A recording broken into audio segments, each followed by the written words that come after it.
So hi, my name is Brianna Dixon. I'm the chair of the Early Career Member Network of the Metabolomics Society, or as we call it, the EMN. And it's my great pleasure to welcome you today to the EMN Career Development Workshop, which we've been working hard all year to put on for you, led by the wonderful Thomas Desserat, who is the workshop task group lead. So first of all, you will hear from some of the EMN committee speakers, including Thomas, Ambrin, Ellen, Renata, and Shawnee. And this will be followed by a panel discussion with some potentially more high-profile members of the metabolomics community. But yeah, without further ado, I'll pass you over to Thomas, and I hope you enjoyed.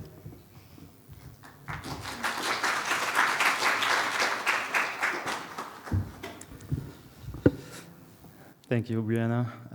Yes, and first of all, I would like to thank all panelists to come today. So thanks Alice, thanks Bart, thanks Fidele, thanks Monica, thanks Rima, and thanks Suzanne for joining us today. I think we really offered you a nice list, a broad range of expertise for this workshop, and it's mostly thanks to them. So before we start, this is a QR code for the workshop. You will find every slides, not only the slides of this workshop, but also the slides of the EMN workshop from last year and the year before. And you will also have access to different additional resources that can be papers linked to the topic of the day or podcasts, etc. It will also be, again, appearing at the end of the slide. And before we start, I would also like to ask you a question.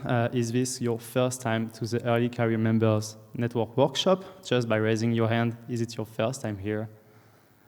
Okay, so thanks for paying first. We want this workshop to be very interactive, so thank you. It's also good for us to see that we can attract some new people. And a bit more about us. What is the EMN? Well, we were established in 2013 to really help early career researchers in their career development and to recognize really the importance of ECR and ensure that their voices are heard and considered. For that, we have different activities. We have the travel grants that some of you might have benefit today. We have networking events, we have webinars, we have this workshop, for instance, so many different things. I cannot say everything now, but if you're interested, please just come to us. We have an EMN booth just outside of this room. And we will also do an EMN reception and a quiz that will be really fun to connect together tomorrow at 6:30.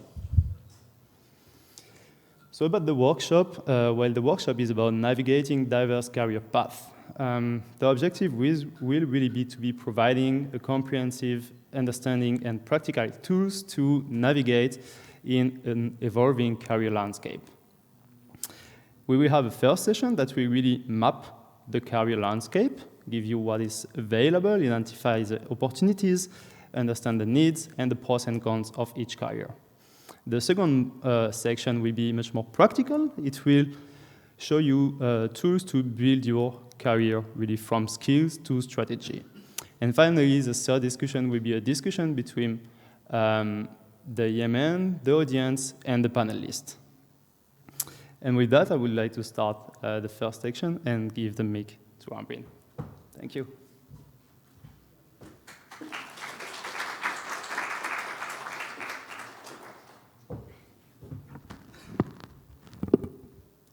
Thanks, Thomas. So let's get started with section 1, where we will map out the landscape of career options in metabolomics, and hopefully you can find something that's suitable for you. So surprise, surprise, the first option would be academia.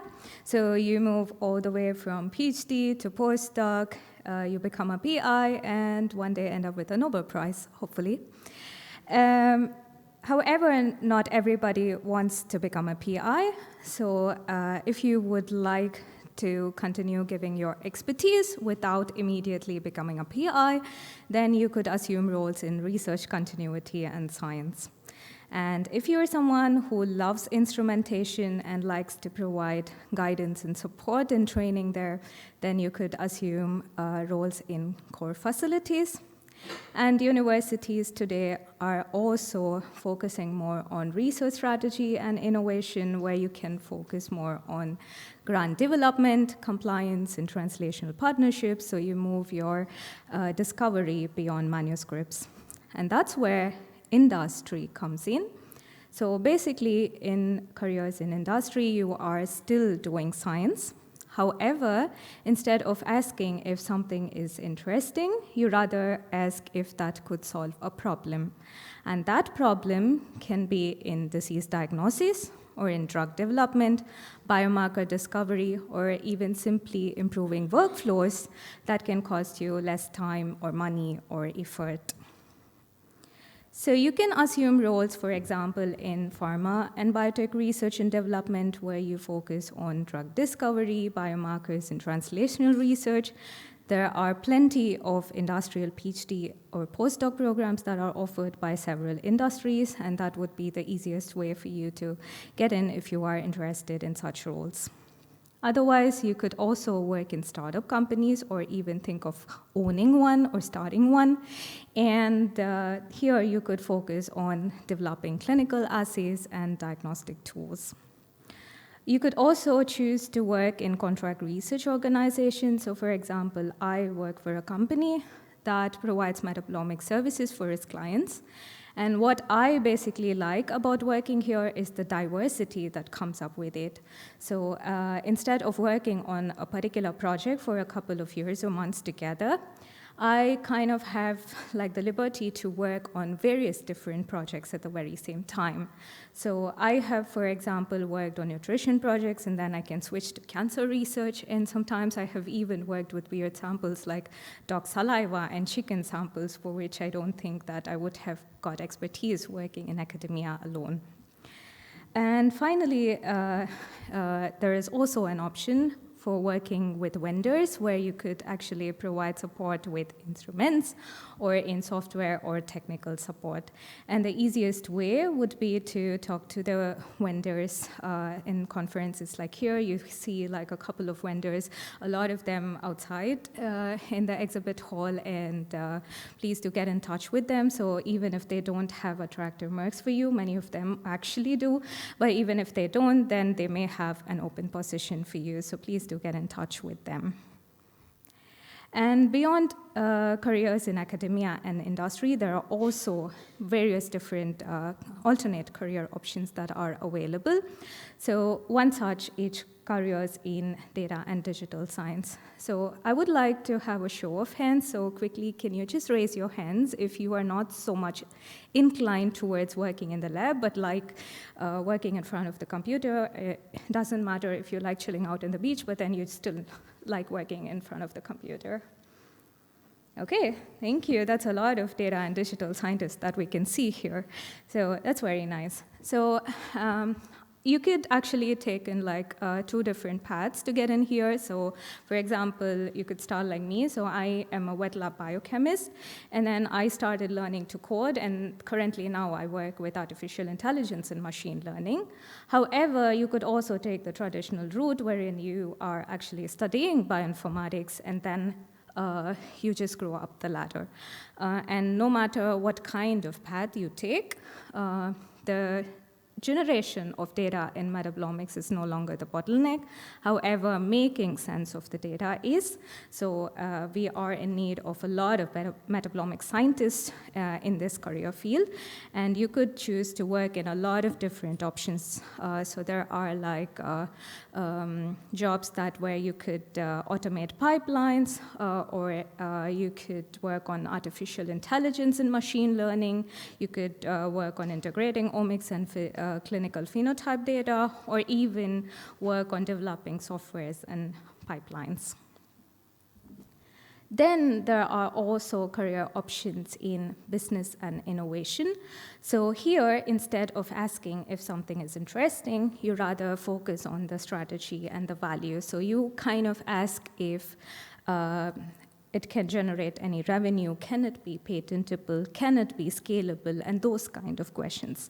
So let's take a hypothetical situation wherein, let's say you own a startup lab and you have discovered a biomarker that can detect early stage type 2 diabetes, for example. So now, instead of looking at the perspective that, okay, you have this early biomarker that can detect early stage type 2 diabetes, okay, that's very interesting. But rather focusing on the interesting part, you are then asking if it could bring in some value.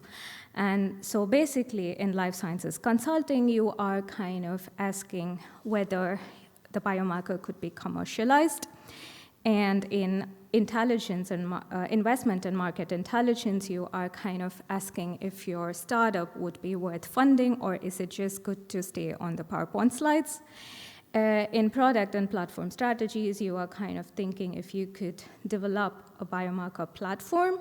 And in IP regulatory and commercialization, you are then thinking whether you could move the biomarker through different regulatory compliances and then help it reach the clinics.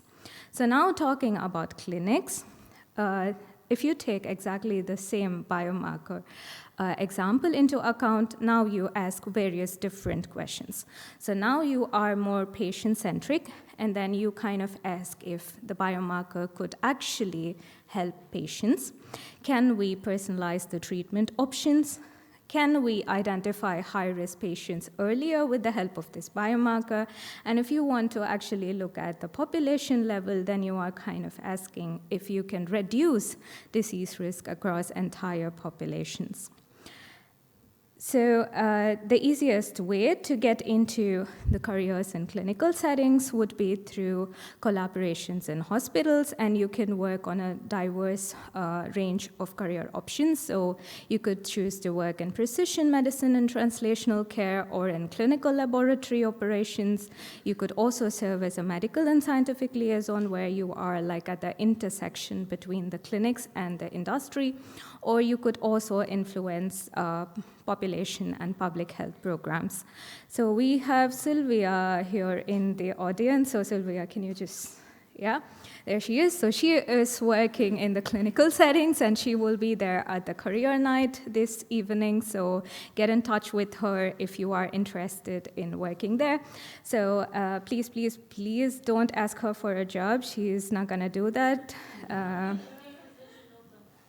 Okay, so she says she has an open position available, so yeah, do get in touch with her if you have something there, but feel free to ask any other questions that you would like to know more about working there.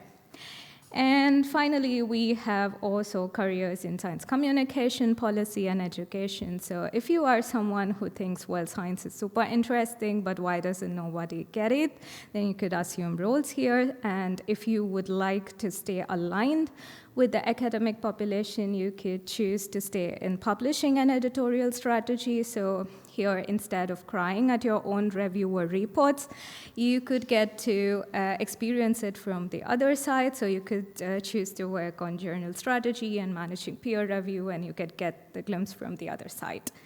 Otherwise, you could also work in scientific and medical communication or influence the policy and government funding priorities, or also work in education and engagement where you work on training, workshops, or outreach activities. So instead of writing this 10 or 20-page manuscript, then you are more focused on developing reports and guidelines and content for non-scientific audiences.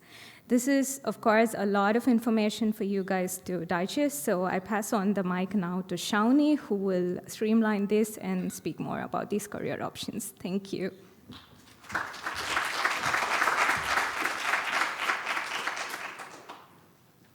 Yes, thank you, Ambrin. She gave, I think, a very nice overview of all the possibilities that there are. And so we have the whole landscape listed right here. And so most of you probably now think, so what does this actually really offer? We have all these names and titles, but if we would break it down in a list with pros and cons, what does each sector offer? Starting with academia, of course. I think most of us realize that academia comes with quite a lot of intellectual freedom, where we're able to pursue scientific questions that us or PI find very interesting. And often we also get a lot of creative autonomy to pursue these questions. At the same time, there's a lot of flexibility compared to the other sectors, and some people find it very nice that academia comes with academic prestige and recognition, so we have the awards and grants to do this. On the other hand, I think we also all know that it comes with a lot of job insecurity, especially the early career on. And also a lot of funding pressure, especially today where fundings are being cut. It's a lot of pressure on young investigators and young PIs. Compared to the other sectors, the salaries are also a bit lower, and it's still a very competitive environment. So you might enjoy academia if you like to explore open-ended questions and go very deep into a certain topic. If you like to think independently and critically, but also if you like explaining ideas and helping others learn. Then next we have industry, and especially compared to academia, it's a much more stable environment. And there's also much clearer career progression over time. Since you're working in a company environment, there's also a faster translation of your work. I think we all have that one manuscript from your PhD from 3-4 years ago. It still needs to be published. In industry, that's not the case. It needs to go much faster. And it's also a team-oriented environment, so you get to work with people from a lot of different backgrounds. Because your job entails the company goals, there is, of course, less scientific freedom to pursue these questions, and there's a lot more pressure on timelines and deliverables. Since you're working with people from different backgrounds and working often in different sub-teams, there's a lot more meetings and alignment demands. And like any company, there's also possibility for restructuring. So it could be that one day they decide to cut off your branch, and then, of course, it's a bit less stable. So you might enjoy industry if you like to work on practical applications with real-world impacts, if you like to collaborate in teams towards a shared goal, but also if you like very structured projects with timelines and deliverables. Next, we have data and digital science, and especially today, with so much data available, it's a sector that's very high in demand, which also translates in a high career mobility. You often also have a very big impact on discovery because you're making sense of all these big data sets and trying to find, okay, what's the most interesting thing in here. There's also a very good compensation trajectory, and like Ambrien had already mentioned, if you enjoy working on the beach, this is a sector that's also very remote friendly. Some people enjoy the computer, some people enjoy the lab more. So for data and digital science, there's less wet lab involvement. And especially when you're starting on, there's a very steep technical barrier, so a lot of things to learn. And since it's a sector that's continuously evolving, you also have the need to keep updating your skills. Since you're not working with your own data, but with real-world data, there also might be some frustrations on data quality. So you might like data and digital science if you want to work with data, coding, or quantitative problem solving, if you like to spot patterns and make sense of complex data sets, and if you like to build or use computational tools. Then next we have business and innovation, and here you have a very broad influence. You're trying to turn a scientific idea into a real-world product, and this also comes with a lot of strategic thinking, of course. It also has quite a higher earning potential compared to, for example, academia. And there's a lot of different career options available, like entrepreneurship or consulting. But since you're mainly focused on bringing a product on the market, the distance from the actual science becomes a bit bigger. Especially if you're working in a startup environment, there's also a bit more risk and uncertainty because you don't know will we eventually end up on the market.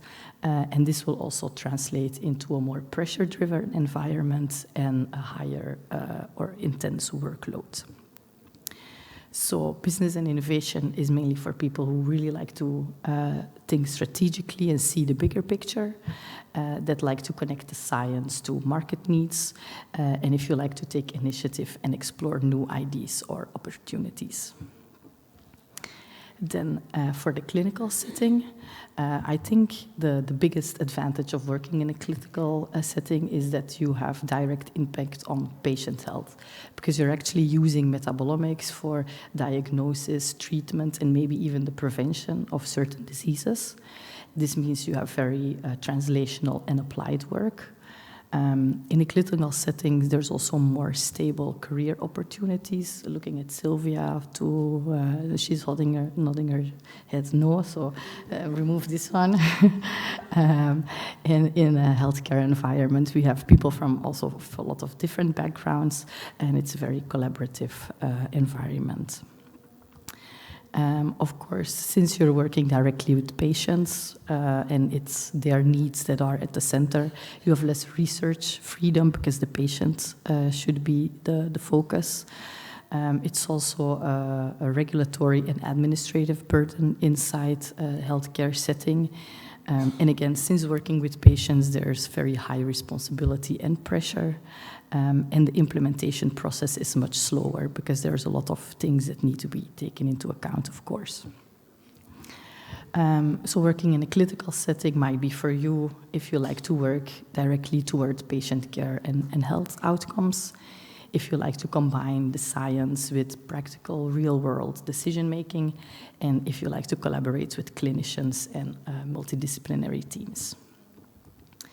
And then last but not least, I think, science communication, where you can actually have a real societal impact, because we are often used to talking about science in a setting like this, where we're all a bit experts.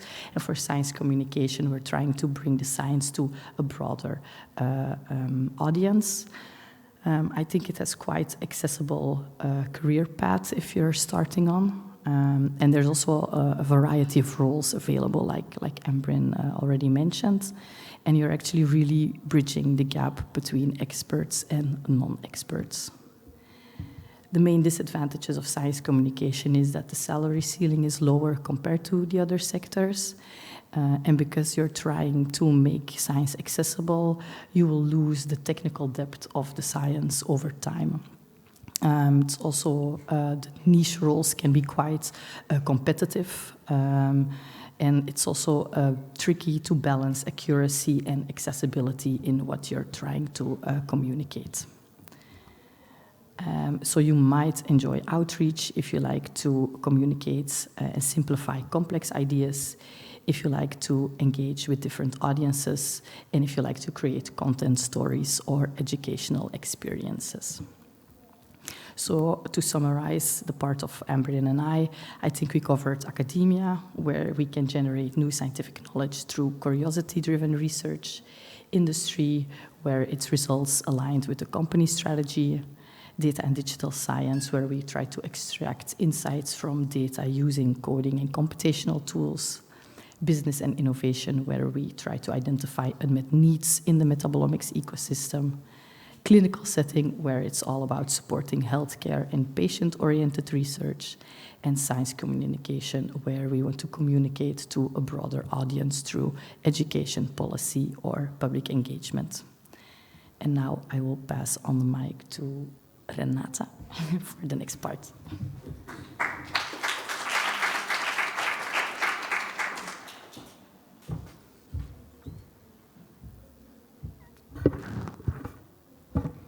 Right. So now that you have all this landscape of opportunities, we are going to move to building your career path from skills to strategy. So in our roadmap today, we will start seeing when might be time for a change. And then we are going to explore how should I approach this?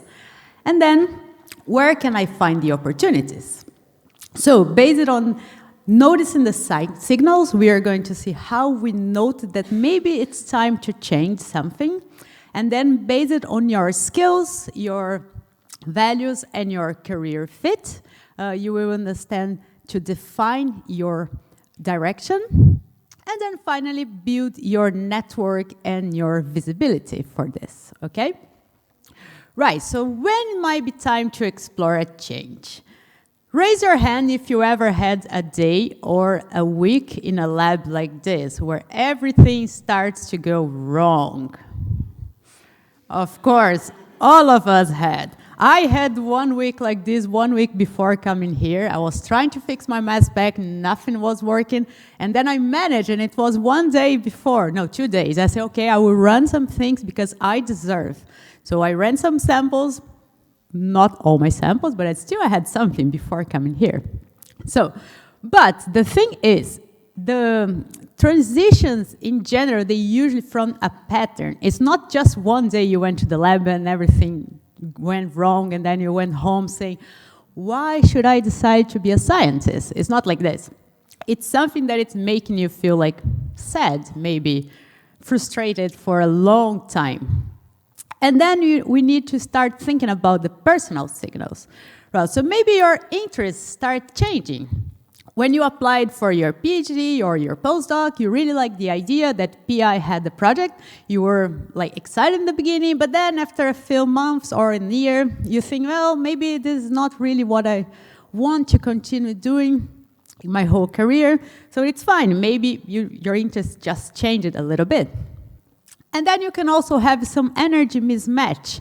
Maybe some tasks that you really liked in the beginning in your career. Now you feel like just drain your whole energy when you need to do this. You know, when you need to go to the lab and prepare 100 samples that your PI say, oh, we receive 100 samples to run for next week. And then you say, I don't want to prepare 100 samples anymore. So this kind of thing, like you like it to do the task, but then now you're not so happy anymore. This maybe is showing you something. And then maybe it's just your values that are shifting, right? Your priorities in your life, lifestyle, your stability, your autonomy have changed. Now you want to have more time to take care of yourself, to go to the gym, to exercise, to have a health diet. You don't want to just rely on, I don't know, junk food or coffee the whole day. So you want to have more stability and just your values. And then maybe when we get old, we just change. So it's fine. But there are also some professional signals, maybe some new responsibilities. When we start sometimes our postdoc, we have one thing to do, our project. But then a lot of different things starts to appear. Now it's one student that you have to take care of, and then you need to deal with some administrative stuff as well. So a lot of things starts to add in your responsibility, and then maybe your role is changing before your job title changing. And some underused strengths as well. Sometimes let's say you are really good on some science communication, or you want to go to conference and you want to present something, but your daily job is only staying on a bench, preparing samples, calibrating instruments, or do things like this. So you have some strengths that you want to use, but you can't because you don't have time. Your job is just doing one task that you don't have any more time to do any other thing. So maybe this is also a professional signal for you. And we have life and external signals that sometimes it's the most important ones. Let's say you just finishing your contract or your PhD, your postdoc, and one door is closing. But an AD is not a failure. It just means that you want to create a decision point. Like there's many other doors that can be open for you, but then as we saw in the first part, there's a whole career landscape that you maybe want to explore. But because your job is finishing, you need to have make a decision, right? And also there's the life logistics that like your life needs to match your career. So let's say your dream is to go to, I don't know, Harvard doing a postdoc. But then you need to convince your family, in case you have a partner or you have children, to move with you. And then you need to remember they need to afford all this new family going with you. So we will have time and energy for all this. So you need to make sure your job will match your life. And some luck and timing as well. Sometimes we are not expecting an opportunity, but the opportunity can just appear out of nowhere, and then you need to be prepared for this, right? So we need to maximize our luck by staying prepared, visible, and open to opportunities. Maybe you are not expecting, but it's a very good opportunity, so why not? So you need to be prepared to accept maybe an opportunity that just appeared. Right, but how should I approach this? The first thing is start with a self-assessment. So your energizers and your drainers, what gives you energy? What are the tasks that you have in your daily job that you really like, that make you feel happy? Like things that you just lose the track of time. And what consistently drains you? And this can be very personal. Let's make here a pool. Who feels like very happy in a bench, preparing samples, running samples, and troubleshooting mass specs? Raise your hand. Not so many, right? So who feel totally drained every time you need to go to the lab and your mass specs not working and you need to troubleshooting this and you just hate? You see? So some people like, some people hate, and it's normal. There is no problem, but if your job, like 90% of the things that you need to do, you hate, then maybe this is a problem. But if it's just 5% of the things that you really don't like, it's fine. If you're just having a very busy month because you have a big deadline, this is not a problem. But if it's every single day you hate your job, then maybe it's time to change something. And your strengths and natural tendencies. What people rely on you for? There's always one thing that you really do like very well, and everyone asks you for some help. It can be anything. Like, let's say you are very good organizing Excel sheets, and every time someone says, "Can you organize these sheets for me?" Or if you, I don't know, if you do some great videos for internet or anything. Maybe, and you don't think this is something important, but it is, because people always ask you for this.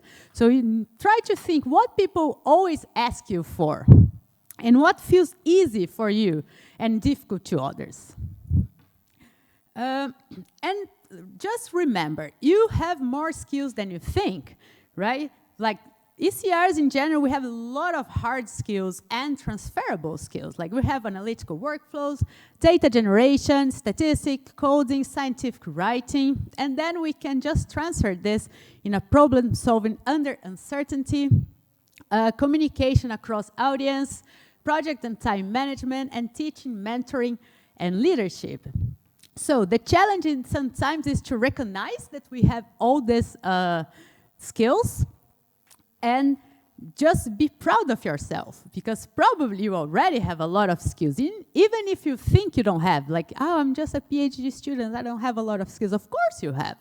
And if you want to know a little bit more about skills, just scan this QR code. It goes direct to our workshop from 2024, and you can get a lot of more information there. Right, so the important thing is translate experience into a cross-sector value, because many of us in general work in academia, and then you just say things like, oh, I know how to run LC-MS experiments. But if you want to work in industry or any other sectors, maybe people want to understand what's the value of this. So you can transform this into, I develop and optimize some analytical workflows, and people say, aha, now I know what you do. I publish papers. It can be like synthesized evidence and communicate complex findings.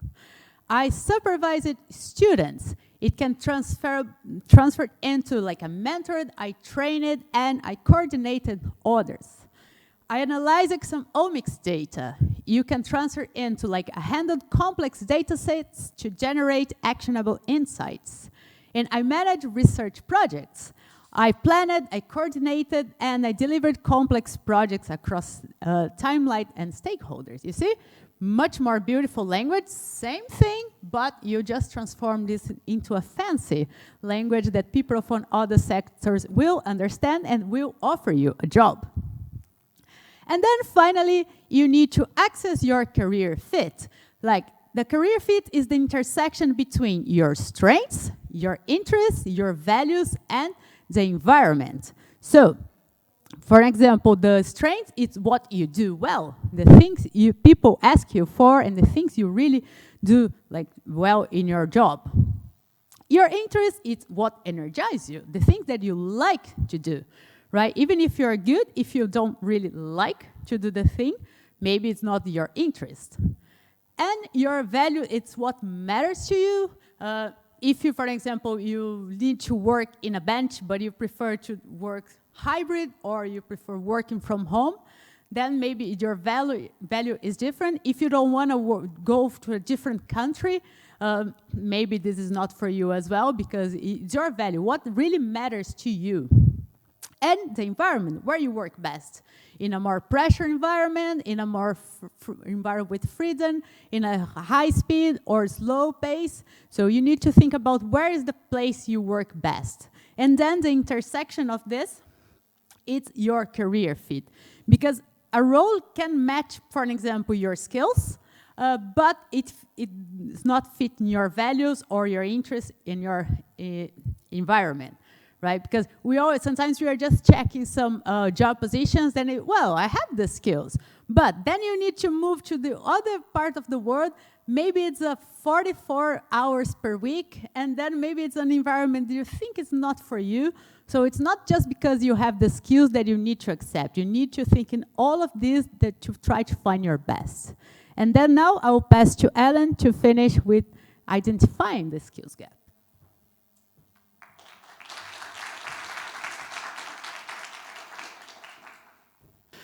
Yes, so once you have identified your ideal career path, it is essential to take a look if you have all the skills that are necessary to start this career. And for this, you start by looking at your current knowledge, your experience and competencies, and you compare it with the skills and competencies that are required for your target role. The distance between the two is your skills gap. And before you can start by bridging it, it is important that you identify if you have some key skills that are still lacking. A first step you can do for this is to analyze target roles and identify key skills and patterns. So, for instance, you can take a look at 10 different vacancies for your target roles, and you see if there is a skill that keeps popping up in all these vacancies. You can consider this a key skill, and if you lack this one, it might be interesting to do something about it. A second step is to gather feedback from mentors, peers, and colleagues, because they know you best. They can help you, first of all, to identify your strengths and weaknesses, but also can help you identify your skills and any skill gaps. If you have difficulties asking the correct questions to these people, then you can also opt to go for career coaching or career counseling, where people will help you ask the right questions to your network so that you really get to know what your strengths and weaknesses are and what your skills and skills gaps are.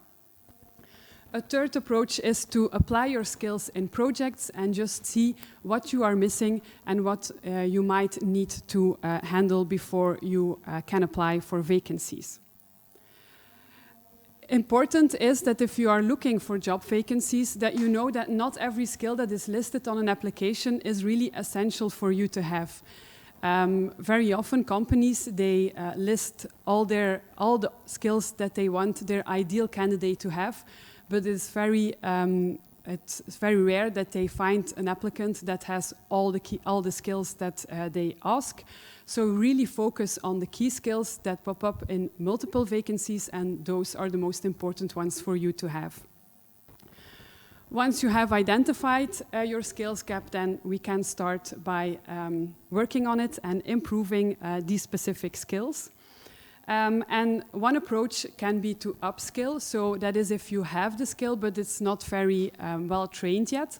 So if you want to handle this, you can go upskilling. And this is actually climbing higher upon the same ladder. So you can follow courses and certifications to really become more an expert in this specific skill. Important here is that you don't just start collecting certifications, but that you really strategically choose a course that is important for your skills gap. Learning alone is not enough. You also need to apply them through projects and collaborations, and then have some proof that you have been working on it by building visibility through presentations and publications. So then you can really strengthen your credibility in your field. Another approach is reskilling, and that is if you change careers to a different path, and you can look at it as switching ladders to a new direction. As Renata already mentioned, you have more skills than you know, so a first step here can already be just translate your existing skills into your new sector. And this will already get you a long way, so you don't have to start from zero. If there are some skills that you are still lacking, then you can learn from mentors, courses, and workshops. And this is a very good idea because it will, first of all, teach you a new skill. But if you are learning from mentors, then you can already learn about the new environment that you want to go to. So that will also give you some information if this is something that you might like or not. And also here, again, hands-on experience is important, so try to take on new projects so that you have a visible transition into a new field. And then once you have bridged your skills gap, then you can start looking for opportunities. And a very obvious first step for the most of us is to look at online job applications because they list all publicly available vacancies, and so they are a very logical first choice to take a look at what is possible. So you can look for this on LinkedIn, Indeed, or Glassdoor, or other country-specific databases. Another option is company career pages, where they often have a specific part of the website that is dedicated for job vacancies. Another approach is networking, and this will help you find some opportunities, but it's also important because it can already give you an idea. If you talk to people from your network, you can learn more about how this other sector is working. Then what is also important is your online presence. So optimize your LinkedIn because very often employers or recruiters, they will start by looking at your social media and see if your profile matches with whatever they are looking for. So be active on LinkedIn, share your expertise, get involved in communities so that you build some sort of track record about who you are and what your interests are. Then instead of only applying for publicly available job vacancies, you can also contact organizations directly, or reach out to hiring managers where you express your interest and send out your CV, and that is what we call open applications. And very often you will already learn something about the company because if they are interested in your profile, they will ask you for a conversation. And if you are very lucky, then maybe some opportunities might arise that would have otherwise remained hidden. And then finally, recruiters or headhunters, and those are especially important if you are looking to go outside of academia, where they get people who are looking for a job into contact with companies that are actively hiring. Now, important here is that you don't have to focus on only one specific channel. If you use them all, then you have the highest opportunity to find visible and hidden job options. Now, let's zoom in a little bit more on one of the channels that I've mentioned here. It's some that makes some of us a little bit excited, but other ones quite uncomfortable, and make us realize that we would rather answer some important or less important emails. Networking. I don't know, maybe I can see a rise of hands, whoever enjoys networking. Are there people that get quite uncomfortable with networking? Okay, thank you.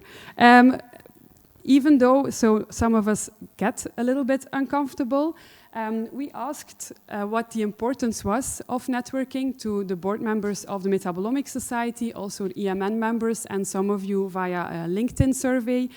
And in line with what we were already expecting is that majority of the people find it quite important, actually. And if we then looked at the main strategies to maintain and expand networks, it was to go to conferences, to develop collaborative projects, develop connections via social networks, and to integrate into society.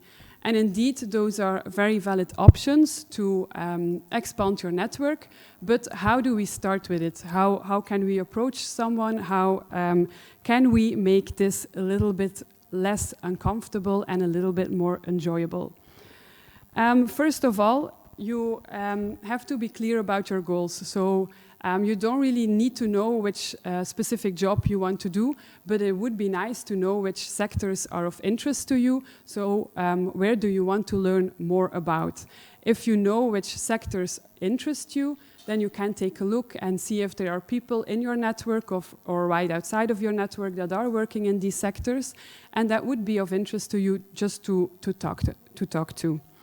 If you have identified some people that might be interesting or that you would like to get to know, then do your homework. So I'm not advising you to go stalk these people and find out the birth dates of their children or the names of their pets, but just take a look at what are they working in and what is their experience work-wise, so that once you get to meet them or see them on a conference, that you know something about their work and that you can have a meaningful conversation.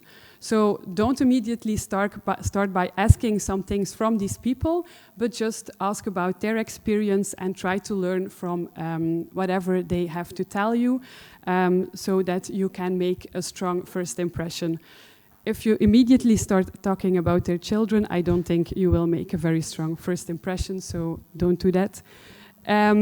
Once you have met them, stay in touch, so send a request via LinkedIn or via email, just so that you keep in touch and that they still remember who you are.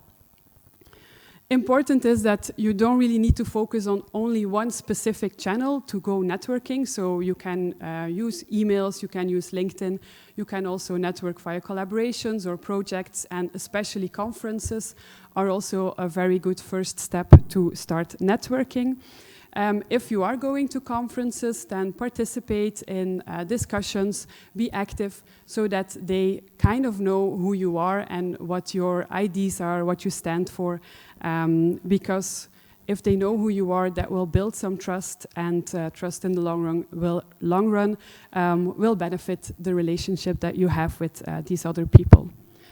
And then very important is to give it time. Relationships are not built after only one meeting or after only one conference.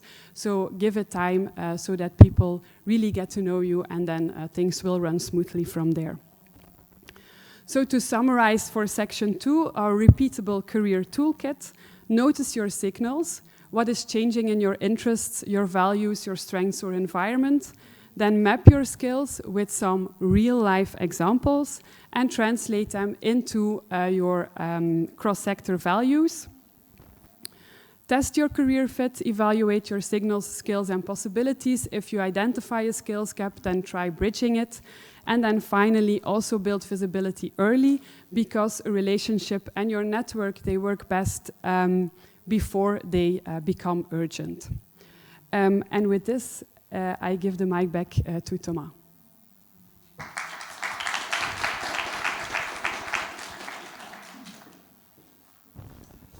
Thanks a lot for all the speakers.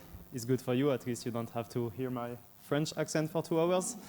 And now I will just ask the experts to come here and give a short presentation directly here and then sitting. They are the experts and they will have many different expertise, so it's really your moment to ask every questions you have. I think ECR don't have so many time like that, so really feel free. We will give the mic to you if you have questions. And yeah, thank you.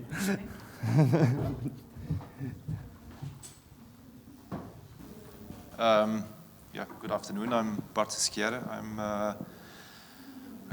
My function is a bit complex. So I'm a professor at the University of Leuven. So I'm heading the Laboratory of Applied Mass Spectrometry. On top of that, I'm also heading the VIB Metabolomics core in Leuven and the KU Leuven Proteomics core. So I'm a bit at the interface of academic research, where I do technology development, combining it with servicing the technologies for the broader community. Thank you, Bart. Can you hear me? Yes, my name is Fidele Tugizimana from the University of Johannesburg in academia, and also work for research and development management division of Omnia, which is an industry. At UJ, I am director of a research center for plant metabolomics and a lecturer also. And then at the Omnia, position of specialist scientist, whatever that means. And then I do also consultation for the Ministry of Health back home in Rwanda on different projects related to health system in Rwanda. Thanks. And I'm Rima Kaddurah-Daouk. I'm a professor at the Duke Medical Center. If you put a bridge across all of what you heard, it represents part of what I have done in a fearless way. And I hope I can share with you from starting a metabolomics society back 20 years ago, and co-starting a journal for us, creating a podium for a community, from coming from overseas, from the American University in Beirut, to knocking at doors, it was times of war, to knocking at doors across the United States, getting myself to work with the Nobel Prize laureate by pure coincidence, knocking at door, introducing myself, had no idea who I was talking to. Turns out to be a fantastic Nobel Prize laureate. After he talked to me for half an hour, he said, I'll keep your contact, I'll call you. He called me a week later, offered me a position. I had no idea who he was, right? To getting into a journey, moving from Hopkins to Harvard to ultimately starting Metabolon, a biotech company. Many of you know, yes, Metabolon. So the idea of us venturing into companies, Metabolon was the third company, yes, to leading national consortia, to being fearless and opening doors within NIH, educating and promoting, to starting 6 national consortia in metabolomics, raising over $100 million, to starting soon a big brain initiative in Texas. All right? Ask me, I want to tell you a little bit about what it took to venture, right, and to open doors across the border. Hello, my name is Alice Limonciel. I was having a lot of fun watching the presentations before, and then for a second there I thought maybe I went through the wrong career path and I should have been a data scientist. But then I saw science communication and I was like, no, it's okay.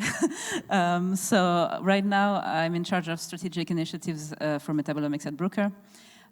Previously I was the CSO of Biocrates, so I've spent quite a few years in metabolomics at the interface of R&D and science communication. And before that, I was a PhD student, like many people in this room, focusing on multiomics in cell culture. And one point I would be happy to discuss today is also how you find your values and where you fit your values when you think about your career path. Because I think when you're in the first years, it all looks like you have to catch the opportunities that you get, but the older you get, the more you realize that there are things you really care about, and when you manage to work in that field, then that's where you're the happiest. Good afternoon, everyone. I'm Monica Cala. I'm from Colombia. Currently, I'm leading the Metabolomics Core Facility MedCore, which is the first metabolomics center in Colombia. It's a platform based on mass spectrometry. And talking about the importance of networks, I'm a founding member of the Metabolomics Network in Latin America. The name is LAMS Network. And that was a really important point for our Latin American community because it was a way to strengthen and support each other with all the challenges that we have. So I finished my PhD in 2017, so it's a few years ago, and I had the opportunity to go outside Colombia looking for the common way, looking for a postdoc or another job, but I decided to try to get the technology and this option to our country, so it was a complete different way that I imagined at the beginning of my doctorate, but it's an amazing option. So yeah, this is for me. Hi, my name is Susan Bird, and I lead the metabolomics program at Thermo Fisher Scientific within the mass spectrometry division. I've been doing this role for 4 years now. Prior to this, I was at Thermo for 9 years, and I was in the commercial team. So if you have any interest in being in sales, I did that for many years within Thermo before transitioning to what I'm doing now, which is more application development and marketing. Prior to that, I was doing a postdoc at Brigham and Women's Hospital doing lipidomics research many, many moons ago.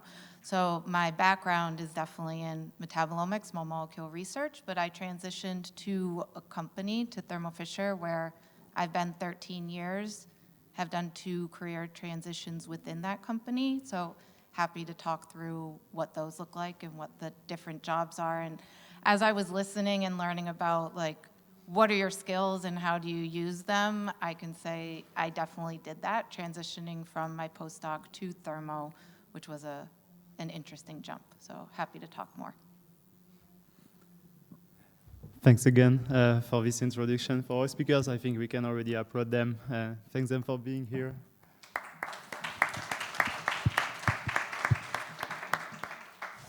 And yeah, so if you have questions, just really raise your hands, and we will give you a mic directly.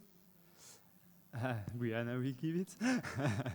And just to initiate, I would like to ask a first question. So we saw with the previous session, we know about when, where, and how a transition can happen and why it can happen. But what I would like to know is what happened after. So what were the main challenges for you after your transition or after combining different career paths? The question is for who? For who? All, I think, because you all have different expertise, so I would really like to learn from everyone. Yeah. Listen, I think what was presented by all of you was fantastic, really a fantastic outline. But sometimes life doesn't work this way. You jump in the fire, you move on, and you find yourself moving along a track. I would say the number one success for me personally was reaching out, connecting, finding the best mentors there is, the best collaborators there is, has taken me a long way across my journey. Number 2, removing boundaries and thinking we have to live within a box, right? What is it? Industry, academia, I've tried it all. Yeah, non-profit, for-profit, yeah. So sometimes one has to just open the boundaries and say, listen, I'm going to follow my passion, and I'm going to be smart, I'm going to learn, and I'm going to be surrounded by great people, and I want to do something of impact that puts me in a milieu, in a place where I have good opportunities to get things done. So in summary, I would say, having started in academia and the journey that I continued in academia, the big success of it, I left Metabolon, I went to Duke. I have never written a grant in my life.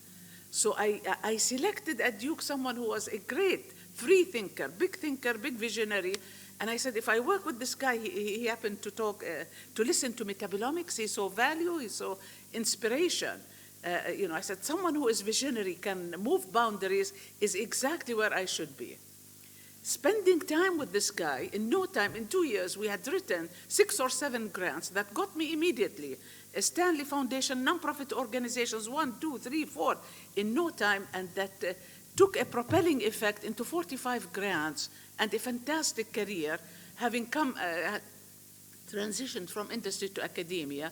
So I would say then part of the success in academia was working with this Nobel Prize laureate who opened a door who I had no idea who he was, opened doors for me, fantastic, to moving in and working with someone who is a big visionary at Duke, who opened every door for me to learn and to excel. I give a lot of credit for the people I worked with. Removing fear, not to be afraid. Right? When we started the metabolomics as a field in 2000, people laughed at us. I mean, where are we going to get money to start something metabolomics? We presented to venture capitalists. They said, this woman is crazy. She's going to eat broccoli. Her head is down, her feet up. Her metabolome is going to be all over the map. Yes, yeah, crazy, yeah. The lesson learned from talking to a lot of people, and we did not end up raising money in venture. We ended up, going elsewhere. But the lesson there was the people who are more skeptical, I adopted them to become my biggest advocates. Yeah? In life, never pull down, raise people up, and learn how to rise with people up. In building communities and building success, a big part of the success was bringing a lot of people up. Important. Yes? Rise up and be positive and bring people up and never ever down, never negative. So I say, listen, this has been really a fantastic journey and lessons in removing fear and being able to just follow a passion and not to worry. Yeah, and not to worry. And the first check I got out of MIT to start, before I started Metabolon, the first company I started, they gave me a check, $500,000. I work with Jim Lilly, a fantastic, brilliant scientist from Harvard, tall, handsome, German. Every time I asked someone for machines or questions on space, the response came back to Jim Lilly, never back to me. Okay, so I learned a lesson also. As women, as entrepreneurs, as something also, there are some barriers, we can overcome it. I'm going to let others talk. Thank you.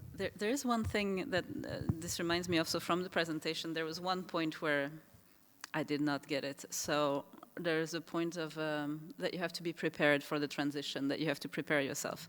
And this was the only moment in the whole presentation where I was like, this is not my experience.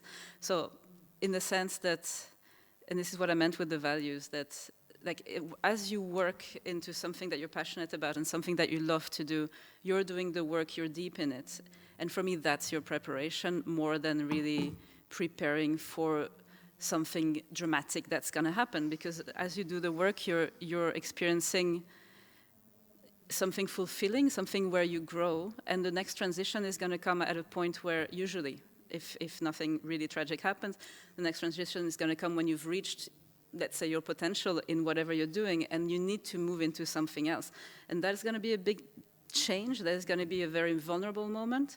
But the preparation that you have is not because you've been thinking about when is this going to end, I have to be ready. It's because you've been enjoying the whole path. And when the time comes that you move to industry, you pick a job in a different university, you maybe choose to have a completely different career path.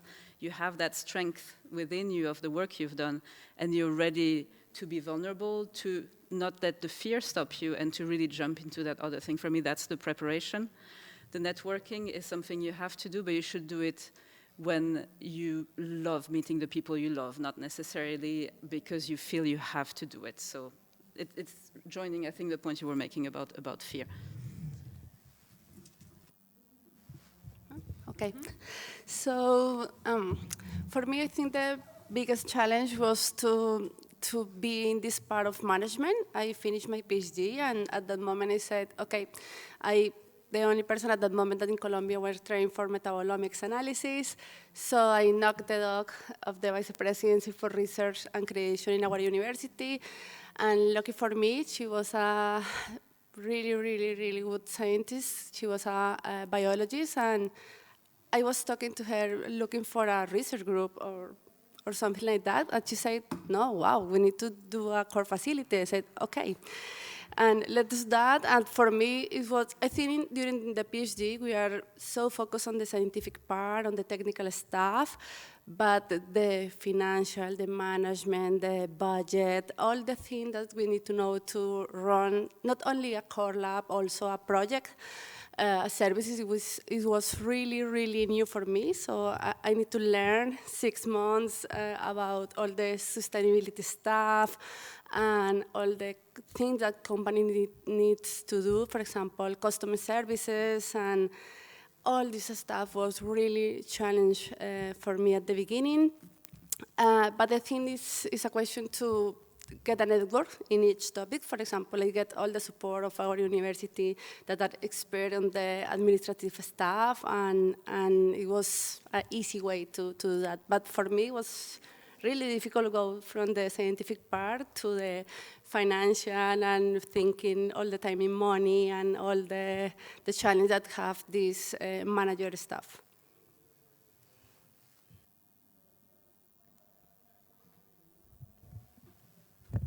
I think it's a good question, like what are the challenges? Because often you don't anticipate what they're going to be. When I made my transition, I went from a postdoc to doing commercial sales of mass spectrometry equipment. All I knew was metabolomics. I knew nothing about being a salesperson. But so that was my learning curve. And I think Monica just mentioned you find mentors, right?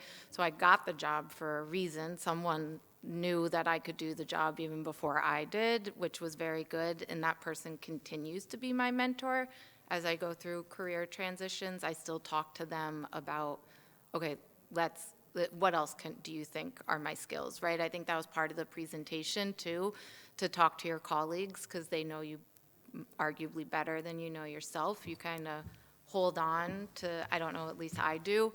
I would be in the same position forever unless there is another reason for me to find something else, right? I like consistency, I like predictability. So if you have other people that can help shake you out of those things, that's also very valuable. So networking is very important. The reason I went from my postdoc to Thermo is that it was during networking. I gave a presentation, I had dinner with someone, and we just maintained that relationship. So sometimes you don't know when you're networking either. I had no idea that I was in a job interview when I was doing that. Just happened to be and turned out very well. But yeah, allowing yourself to see what others see in you is also something I would say that maybe wasn't reflected in that presentation, but is really hard to do. Because when this opportunity to move to Thermo came up, I was like, I'm sorry, I have no idea how to do that job. And someone trusted me to do it. So that's really valuable as well. Yes, I think they said quite a lot, important aspects. Just to add a few elements, the one point would be adaptability. Things change and transition when you transit, and it can be at any stage. And also self-knowledge, self-awareness, that as you grow, you learn more about yourself, and then you can see where you can fit. The other thing that, from my experience, that drives me even now, it's the value of what I want to contribute to the society, what you see yourself contributing to the society can really guide you to where you can move. And as the world is changing, and the sectors, industries, jobs, they are interconnected in different ways. And those skills that then you develop, I like the presentation where they see you are a scientist, you run LCMS, but what does it mean in the other sector? So please value the skills that you have. Yes, thanks. Okay, maybe last add-on. I think from my personal side, it's my PhD and my postdoc were just flowing with the system. I did not think about what is my future career, what should I do. And I think that started to change, I think when I was 36. So, okay, I'm a late bloomer, but that was the age that I saw like the bigger picture. Instead of thinking, what will I do next year? I was like, this is what I would like to do in 5 years, and even like in 10 years from now. And that allowed me to select what I wanted to do. The when opportunities do not come when you need it. Sometimes they pop up way too early, but my advice is just go for it. It will make a bit of a mess, but just do it because you only have one chance to go for a certain thing. I think that's my biggest advice as well. Like, I was running a core facility, but I wanted to do independent research. And they said, like, no, the box of a core facility is that you provide service, and that's it. Refuse that. If you want to do more, and I saw this position for a professorship, I said, I'm going to apply. You cannot stop me, I will go for it. I had a good motivation, a good plan, and that's, I mean, the rest followed. So sometimes you also have to be a bit rebellious, so don't forget that. One thing, two, three things come to my mind. Number one, build your tools, set of skills, right? I say every person walks with a backpack with a set of tools and a set of skills for life. It could be for scientific research, it could be for dealing with a family, it could be dealing with people, it's sets of skills. The more skills you have, the better off you will be and the more successful you will be, guaranteed. So load your backpacks with as many tools and set of skills as you can. For me, I moved from Hopkins, I went to Harvard, from Harvard to MIT. I trained 3 postdocs to really finish a gap I had coming from overseas, from the American, although a great place, but a place of war, the American University. So I tried to fill the backpack with as many skills, social, scientific, critical thinking, and more. Number two, 2/3 of your luck is what you make. It is made, right? There is no luck. No, there is. You make your luck, really. 2/3 of the luck is making the luck happen, which means branding, labeling, and labeling yourself and getting people to see a label that you see for yourself. Yes? So you determine how people are going to see you. By putting a label and by creating a brand for you, I think that goes a long, long way as well. I had a third point, it will come later. Thanks a lot for these responses. Any other questions? Yeah? Okay, thank you very much for this panel, and thank you very much for all the presentations before. It was very interesting. My question is regarding skills, because we have been learning a lot about like different paths that we can go. And in each different path, we need different skills sometimes. There's different learning curves and stuff like that. But I'm very interested about what is the common skill, common soft skills that we need to have to go through all these different paths and succeed in certain forms. Thank you very much.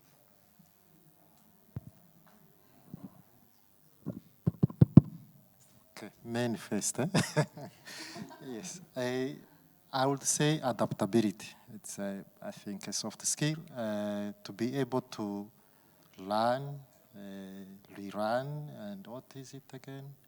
And learn other skills. If you move from one environment to the other, of course, there is a fears, if you can conquer your fears, but there's many things that you don't know, uncertainties and skills that are needed in that specific job, and to be able to adapt and learn as fast as you can, and also to be open. And the other, I'm just an example, when I was finishing my PhD, okay, sometimes opportunities come, find you, that's true. And that sometimes opportunities find you based on how you are seen. I got approached by industry, we need you, but we hear there is this thing called metabolomics. How can it fit in our industry? I had to learn quickly, what is this industry about? What do they do? How can metabolomics really serve the industry? And that adaptability, I think, helps. And often you get questions, a critique, and etc. You feel not being pulled down, but it's people who want to understand. And if you take it positively, it can also build you up. Yeah. Thanks, Fidele. Other comments, probably? There. Hi. Thank you. So it's not exactly a skill, I think, but the one thing that comes to mind for me, especially the way you phrased your question, is to know which part it is you want to do. So to not be afraid to say, this is what I love doing, and I don't need to be great at everything right now. Because like for me, if I look at my path, I've been in most of the boxes that we've looked at, and I'm not that old yet, and I've already done a lot of different things. But every time having the passion for what I was doing and learning a lot as I was doing it. And that for me, if that's a skill, like to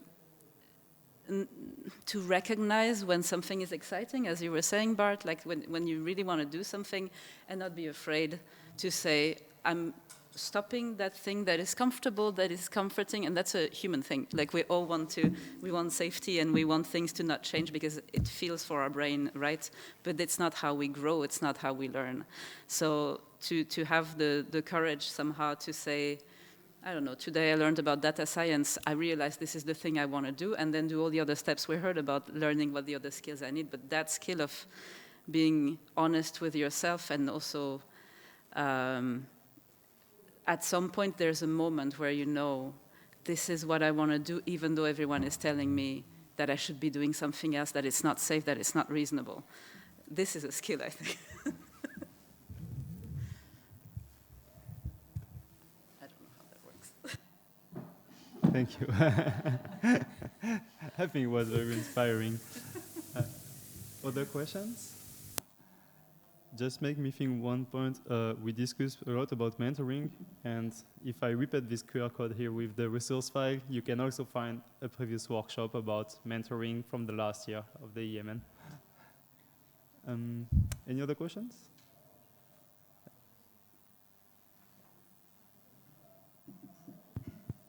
Hello.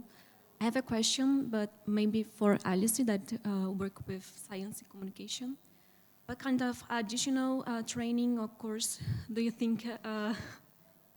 Because for me, for example, I'm a nutritionist, finishing a PhD in food science.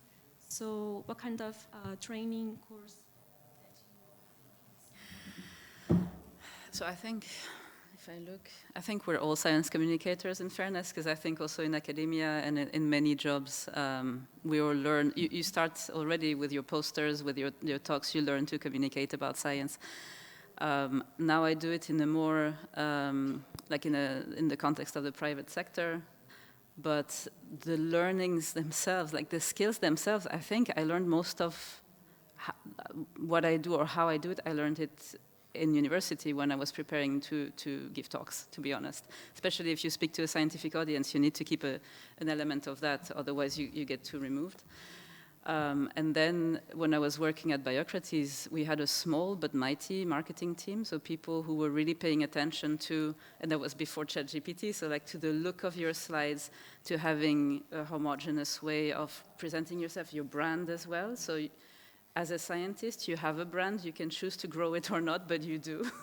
You have a network and they know you for certain things, so you can, and I know, I will not name them, but I know specific people in metabolomics who are in academia who make that effort. They choose to think for a few weeks of like, who am I as a scientist? How do I want the community to see me? And then they work that angle and it pays off because everyone recognizes them and like, oh yeah, you're that guy who does this. And it's not, like every communication, there's a form of manipulation to it because you choose to manipulate the perception of others, but it's in order to facilitate the exchange and to be recognized for who you are. So I think it's a positive form of manipulation. Illustration. It's illustration. Not manipulation. You illustrate. Yeah. And it's a form of translation as well. So I know who I am and I'm helping you to understand who I am. I have taken no course about this. I just learned by doing. So when we made a podcast, we just learned together, and then we did it. The same for the branding. We had very little external support. We learned from the internet, and we did it ourselves. So there's a lot out there to help. And I think with AI now, you can, this would be maybe my one thing, like you can help, it can help you a lot. It can help you to conceptualize things, but you have to be really careful to remember, like to bring it back to who you are and what you want to say. Otherwise, you will get sucked into it, and it's going to be harder than if you did it yourself without AI. This would be my one big advice.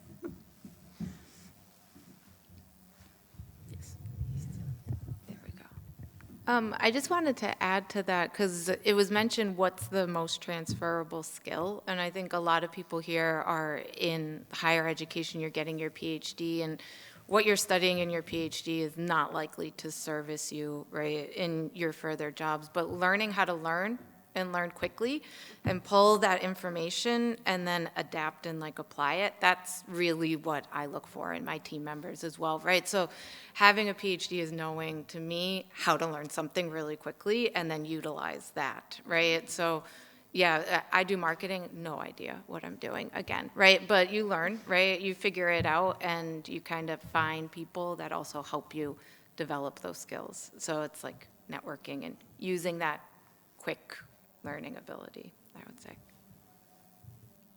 Thank you. Another question? Yeah, in the back there is one question. Silvia. Hi. I am very happy to be listening to all of you, but I don't know if other people also had that question. The way that you talked about your story sounded like you just walked to somebody and they gave you a job, but a lot of times it's not like that. So I was just wondering, like, did you experience like a lot of rejection before? Is that also something that you have certain advice on? Because I think that most of the times we just hear this success stories, and you're obviously here because you're successful at what you're doing, but it's also nice to hear if people experienced other things except for success.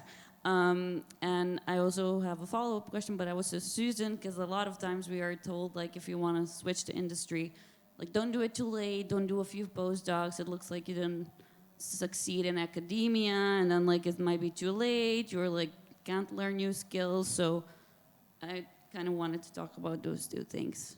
Yeah, I don't know who wants to start, like, I put Susan maybe in place with the industry, but, like, maybe a few of the failure stories, so we can all be also encouraged that we can... Failure is part of success. If there is no failure, how are we going to learn, right? So I think, we have to be prepared. I would say I never walk into a meeting without being prepared, in general. I read, I'm ready, I'm prepared, mentally I'm ready, right? But failure is part of life. If we fail and we learn from our failures, it's the biggest propeller in moving forward, really. Who did not fail? In reaching out or in trying to do something, yes, but immediately turning a rejection into a success is a smart strategy and is doable, right? Is doable. It takes a bit of hard work. So I would say then 2/3 of the luck is making the luck. 2/3 of the success is also working hard. And the last part is a synthetic mind. I really say the tools in your backpack, if you can create a synthetic mind, yes, where I am the biochemist, I'm the physicist. My father was a physicist. I learned how to see a connected universe. I saw the biology, I saw the chemistry, if an interconnected mind takes a person a long way, where one is not boxed, is not boxed in one domain. One is open, and connecting with people is really is everything. It's not only for opportunity, but it's to learn and see a universe that is connected.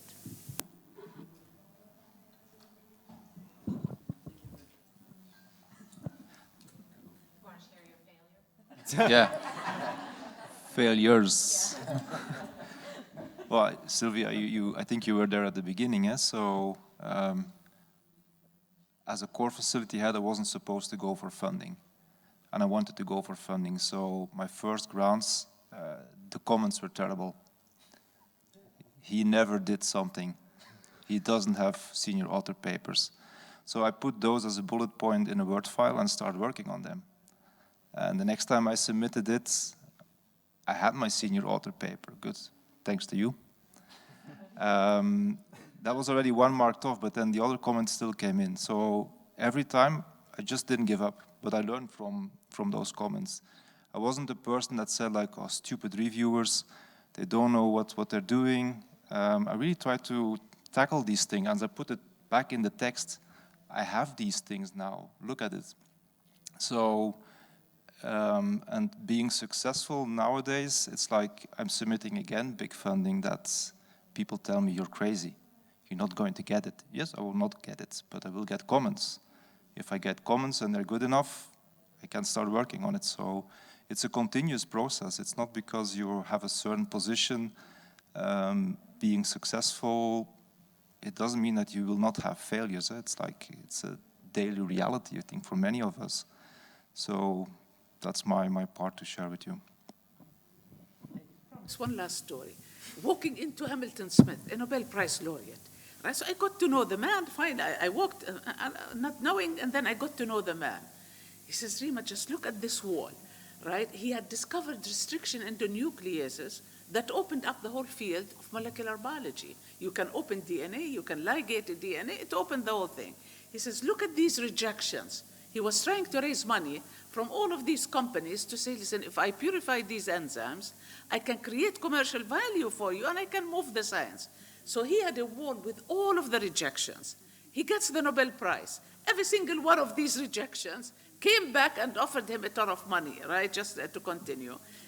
Lesson learned, put these rejections, right? If you know you are right, but you know you have to do the homework. You need to know, do the homework. If you're convinced and you know and you fail once, twice, you know you're going to succeed.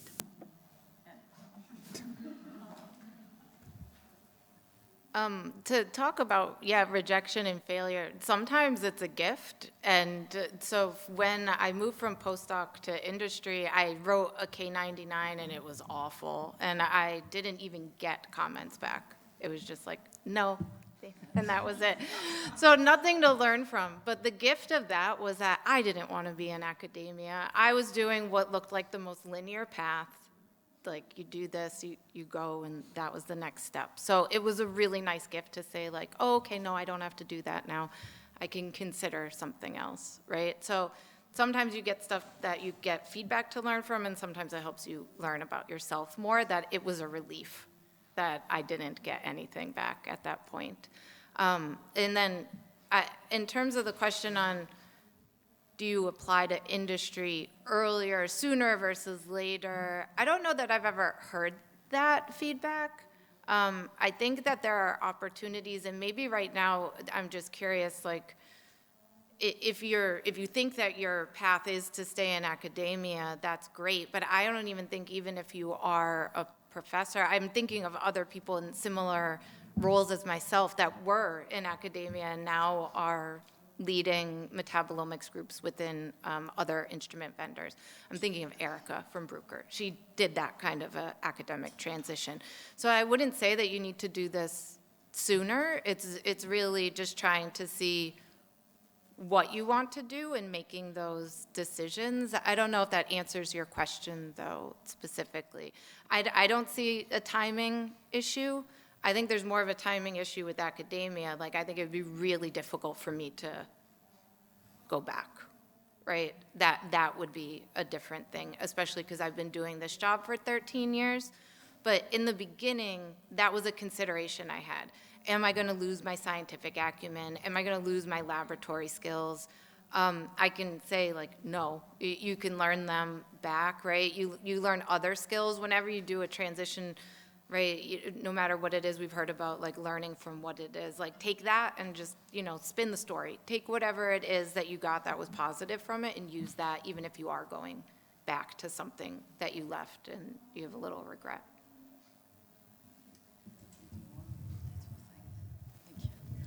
So just one thing that comes to mind for me with job interviews and rejections, or also rejection from me when it happened once. So if I have one advice, or piece of advice, if you have the possibility, meet the people you're going to work with. Because I have applied to jobs where it looked perfect on paper, and then I went, in this case, to another European country, and And I met some people who worked with the person I was going to work with, and they made it very clear for me that it was not a good idea. And so I turned down the job, which led me to the best possible PhD I could have done. So like I was really happy with what I did there, but most probably I would have been very unhappy in the other place, even though it looked great on paper. And I think at the end of the day, whether it's in academia or in industry, it comes down to the people you work with. So you can have a very competitive, very harsh, like unnecessarily competitive environment on both sides, and you can have a very nurturing environment on both sides where you grow together, where you, like, as you said, like everyone elevates each other. And you have that in industry too, but it depends on the people. So for me, if someone comes and applies for a job where I'm on the panel to decide if they come in or not, I don't care if they're 25 or 45 or 55 or 65. Like, what have they done? Do they seem interested? Have they bothered to write a letter that is actually specific to the job they're applying for? And does it seem genuine that they wrote it themselves? Like, these things are, you would not believe the number of times people don't do that. But to get a feeling with the people and see, like, can I imagine myself working for 2 years, 5 years or more with this person? Is there space for growth in the position? These are all the things that I focus on, maybe more than the really detailed technical things that we are asked for, maybe for legal reason, but that in the end are not the daily work and what makes the work interesting. Thank you. I think I saw some other hands somewhere. But,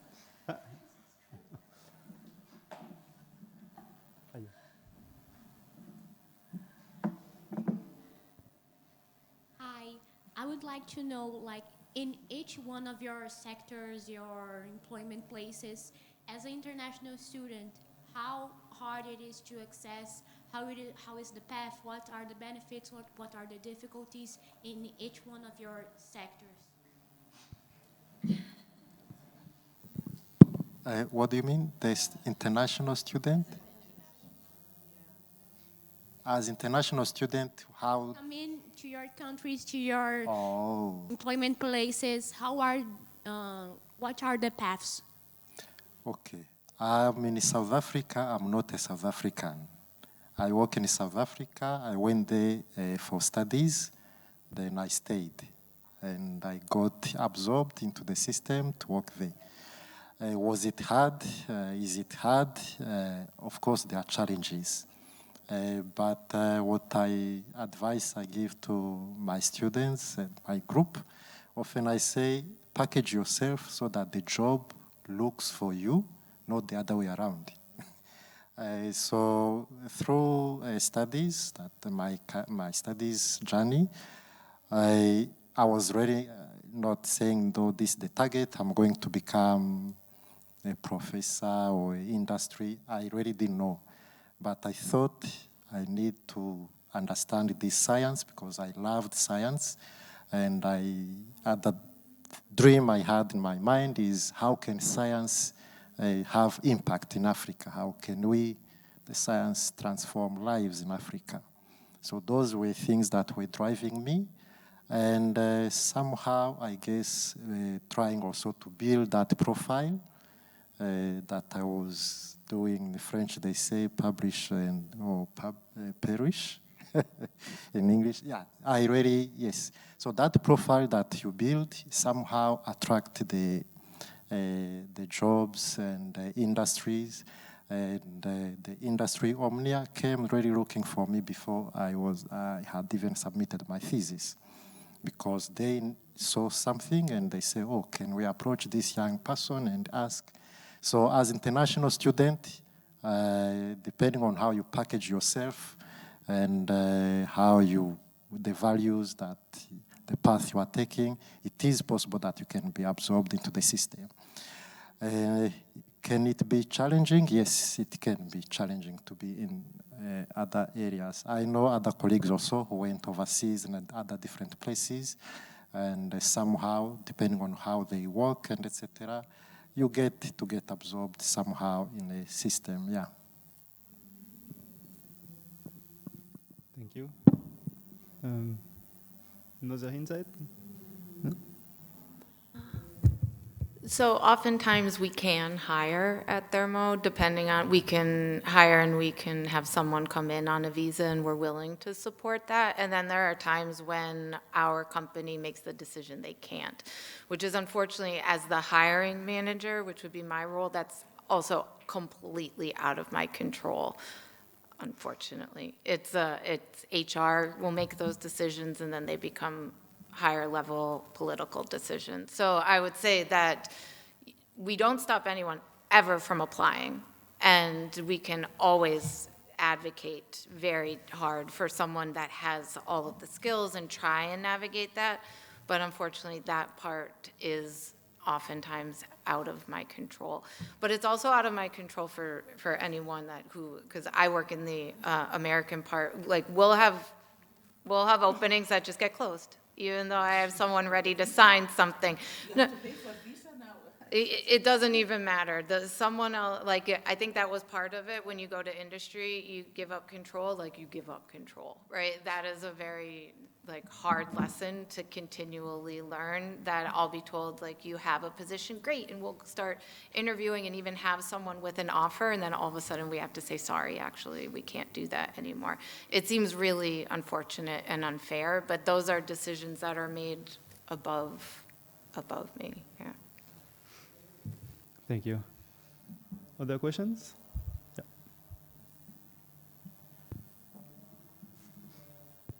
I think I will be the last one, so I want to ask a philosophical question. So if you could come back to the past and change anything at the beginning of your career path, maybe regarding the career planning, what you would change?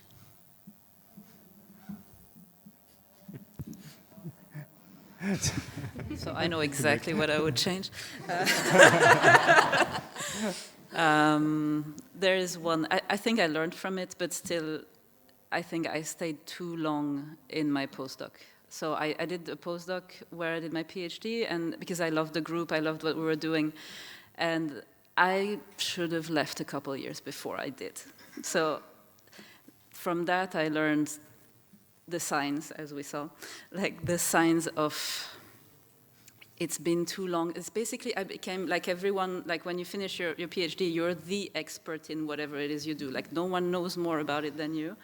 And of course, this has huge value, especially in the lab where you are, because you can continue that. You have a great network by the end of those 3 to 5 years, however long you stay.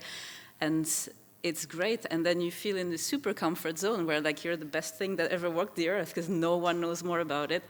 And you can leverage that for a while as a postdoc as well, but then you need to find the angle where you're going to start growing again because you're at the end of a growth spurt. And so that thing took me a little bit longer than I would have liked. Maybe I think for me it would be to recognize good and bad mentors. So I had mentors that did not put me in the right career path. So they didn't think for me, like they didn't care because I was, in my PhD, I was spitting out publications and that person loved it. But when I said, how does my future look like? He tried to manipulate it to stay there. So I think there, recognize them. I mean, there's value in both. If you work for both a good mentor and a bad mentor, you will learn. But you have to recognize them. And then try to not put too much weight on the vision of a bad mentor and put lots of weight on the vision of a good mentor. I think the best question to ask them is, how do you see my future? That's a good question. No. For me, nothing. Really, truly, honestly, nothing. Every step of the way with the challenges, the pluses and the minuses was a wonderful journey. Never look back, never say, never regret. Everything comes, with a good return on investments, and venturing is everything. So I wouldn't change a thing. And in particular, working with the first Metabolomics Society meeting. I keep saying last thing, but really last thing. So we wanted to host the first meeting. The Japanese took us, invited us. I said, maybe we'll be 20, 30 people. Who's dreaming metabolomics? So we go to Japan, we were treated royally, and here comes 200 people. They paid the whole bill. We had zero money in the bank. The second year, we said, listen, we're going to do Metabolomics Society meeting at the Harvard Medical School. What's the net pay? We needed $200,000. We weighed the options, yes, no, who's got... I took on the liability. I did my homework. I took a personal liability. I said, listen, metabolism is here to stay. We are going to go to Harvard. We are going to do a fantastic show. I don't know who's going to show up. We're going to build an incredible society and community. I took the personal liability. 600 people came. We made 300 or so, I don't know how much money. We made extra money. Fantastic meeting. Onwards and upwards. I was thinking the same, nothing, maybe too young to say that, but one thing that was difficult for me that maybe I would like to change was like in Latin America is completely different. Carolina maybe knows, so in Latin America success is going outside of your country normally, and this is a thing that we're trying to change because people, and also our colleagues, the professors. So I did my PhD in Colombia for personal reason. I had a scholarship in US for my PhD, but I had a personal difficult situation in my life. So I decided to stay near to my home. And I said, okay, I'm going to do that here. But then after my PhD, it was a difficult problem to have my title from Colombia. It was, even if I have a lot of international experience, I were trained in very important centers, but it was difficult. So, but I think it's something related to the culture that we have in Latin America. So that was one thing that is really important for me now, and what is the most important thing, that is to try to do this high-quality research in our country and work really hard to have all the technology, all the support, all the researchers well-trained in our country, not only Colombia, also Brazil, or in all the region. But that is a difficult decision. And I know that many colleagues that do the PhD in our countries or in our regions, then it's difficult to get a job. So that is a point, but it's a thing, it's cultural. We need to change that. I think thanks a lot. We don't have much more time. So I think if you have other questions, you can ask later either to the panelists, either to the EMN. I think thanks for your experience, all your different expertise. I think it really showed what are the different possibilities in metabolomics. It's really diverse. I think what is striking, it was the need to dare to be who you are from all of you, and your desire to share your experience. I think it's really key. And thanks a lot again to you. Thanks for the other EMN speakers, and thanks for the audience for being here. And again, if you want to discuss with the EMN, if you want to be part of us, just discuss with us at the EMN booth. We will be really pleased to exchange. Thank you.